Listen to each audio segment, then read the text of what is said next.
Hi, I'm Sandi Genovese, and today we're going to make an advent calendar to count down the days to Christmas. However, you could also do it for other holidays. You could do it for Hanukkah because you're going to make it yourself, which means you can create the color palette and the season and the holiday that it works best for you. Here is the one that I'm creating, and you can see that so far I only have room to show you the numbers 1 through 8 for the first 8 days. However, all the rest of the days will be the same. And if you look at it, you can see that I'm just using ribbon to hold it, and it's going to go all the way across the mantle of my fireplace. At the top, I'm using these little baby clothespins to hold the bags in place. And if I turn it around, well, first look at the front. On the front of each of the bags is the number that represents the day that they're counting down, starting with December 1st and then December 2nd, all the way up you'll go until the 24th. And some people like to include the 25th as well. Other people say, well, they're going to open the Christmas presents, so you don't need something, a gift on Christmas Day itself. Once again, you make it yourself, you get to choose. If I turn it over, see if I can turn this around so that you can sort of see the back side.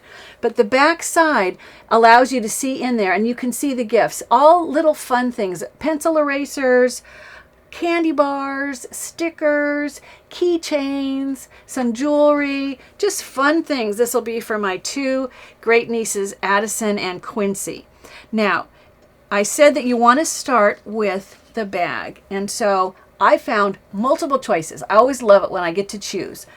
I went to several hobby stores or craft stores, and at Hobby Lobby I found wedding favor bags, which is what I ended up using. Very inexpensive, and this bag has 12 inside. Stampin' Up! I love their products, and they have, this is a bag of 8, and these are muslin bags that are meant to be stamped. So really good potential there, especially if you have larger gifts and you want to put something larger inside. I also found in Hobby Lobby in a different section of the craft store these bags, and they have this type of handle.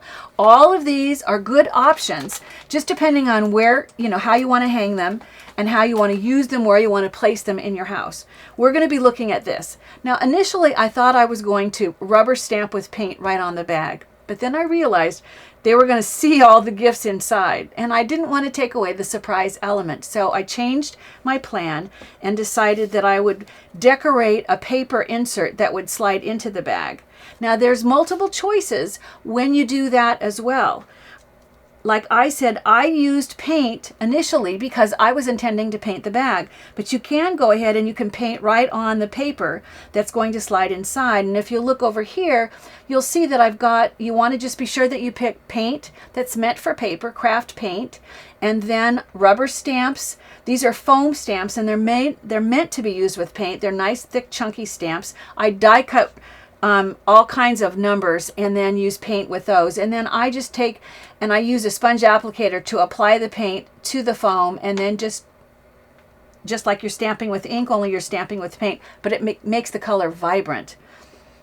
Once you've stamped, that is another choice. If you want to go a different route, you can stencil. Here is the stencil that I used in order to just use a red marker and to lay this down in order to trace around it and then color in to do all of the numbers in a stencil fashion.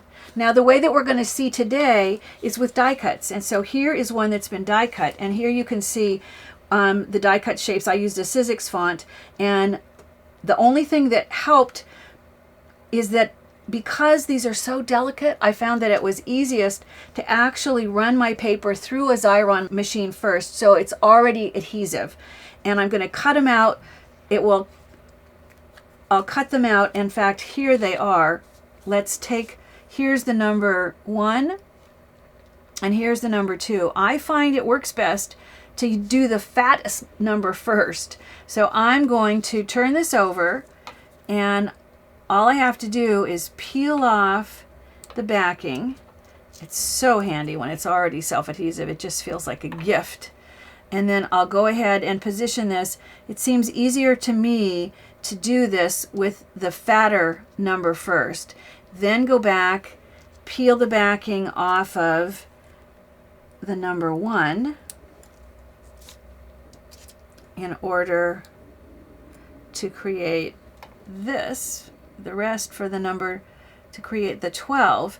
And in several cases, that could be enough. If you want to add a little more embellishment, I thought I would show how easy that is to do. It really gets down to how much time you have to create it.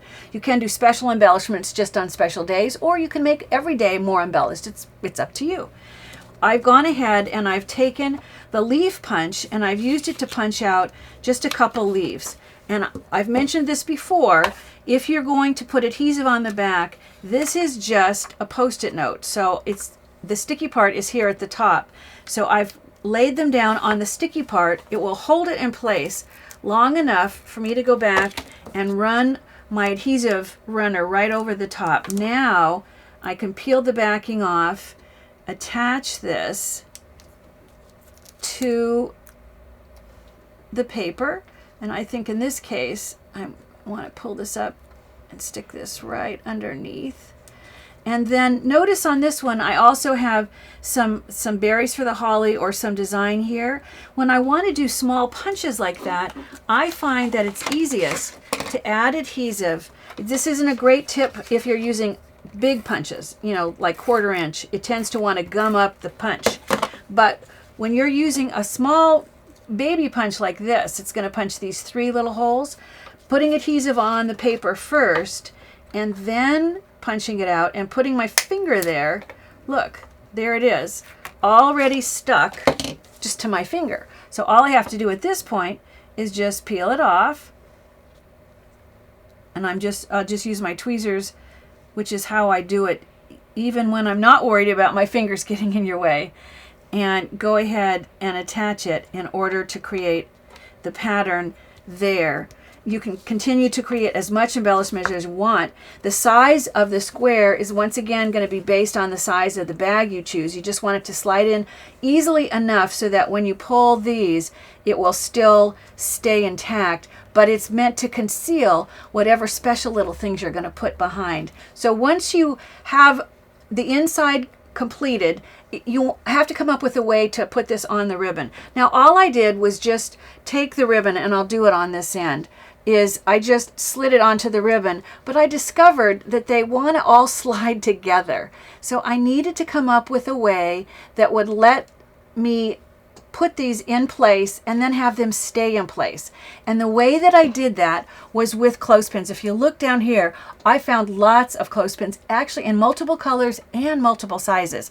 I only wanted to use the red and the green, and I opted to use these little baby ones because the bag that I made was so small. All I did, if you want to look, I'll hold this up, all I did was use the clothespin to hold down one side of the bag. Then I used the next clothespin to hold down the next bag, and I looped the other half of the first bag. I'll try to hold this up so you can see. This is the other side of day number 1. It's just looped over this, and this is holding day number 2, so that when you pull the whole thing up, how cool is that?